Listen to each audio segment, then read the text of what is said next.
Welcome to my channel Tusrat English vocabulary. আজকে আমরা শিখব সিম্পল পাস্ট টেন্স। সিম্পলের অর্থ সাধারণ এবং পাস্টের অর্থ অতীত। সিম্পল পাস্ট বা সাধারণ অতীতকালের উদাহরণ হলো আই ওয়েন্ট, আমি গিয়েছিলাম। তার মানে অতীতে কোনো কাজ হয়েছিল বা কোনো ঘটনা ঘটেছিল এমন বোঝালে তাকে পাস্ট সিম্পল বা পাস্ট ইনডিফিনিট টেন্স বলে। ডেফিনিটের অর্থ নির্দিষ্ট, ইনডিফিনিটের অর্থ অনির্দিষ্ট। তাহলে পাস্ট ইনডিফিনিটের অর্থ হলো অনির্দিষ্ট অতীত। গঠন সাবজেক্ট প্লাস ভার্বের পাস্ট ফর্ম, ভার্বের টু প্লাস বাকি অংশ। এবার কিছু অতীতকালের বাক্য পড়ি। আমি গিয়েছিলাম, আই ওয়েন্ট। সে গিয়েছিল, হি ওয়েন্ট। তুমি গিয়েছিলে, ইউ ওয়েন্ট। আমি খেয়েছিলাম, আই এট। সে খেয়েছিল, হি এট। তুমি খেয়েছিলে, ইউ এট। এই উই রানকে ভার্বের টু বলে। আমি দৌড়েছিলাম, আই রান। সে দৌড়েছিল, হি রান। তুমি দৌড়েছিলে, ইউ রান।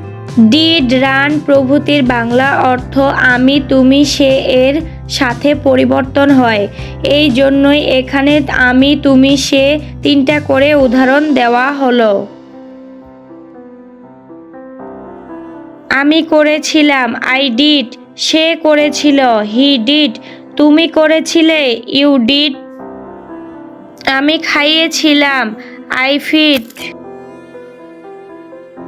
আমি খেলেছিলাম, আই প্লেড। আমি এসেছিলাম, আই ক্যাম। আমি পান করেছিলাম, আই ড্রাং।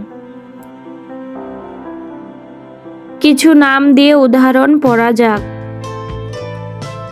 রবি ক্রিকেট খেলেছিল, রবি প্লেড ক্রিকেট। রবি স্কুলে গিয়েছিল, রবি ওয়েন্ট টু স্কুল। রবি গতকাল খেলেছিল, রবি প্লেড ইস্টারডে। রবি এখানে এসেছিল, রবি ক্যাম হেয়ার। রবি পানি পান করেছিল, রবি ড্রাঙ্ক ওয়াটার। রবি গতকাল গিয়েছিল, রবি ওয়েন্ট ইস্টারডে। রবি ইংরেজি শিখেছিল, রবি লার্নড ইংলিশ। রবি তার হাত কেটে ফেলেছিল, রবি কাট হিজ হ্যান্ড। রবি 1 ঘন্টা আগে খেয়েছিল, রবি এট 1 hour ago। রবি গত রাতে ভালো ঘুমিয়েছিল, রবি স্লিপড ওয়েল লাস্ট নাইট। রবি হাসতে হাসতে চলে গিয়েছিল, রবি ওয়েন্ট অ্যাওয়ে লাঘিং।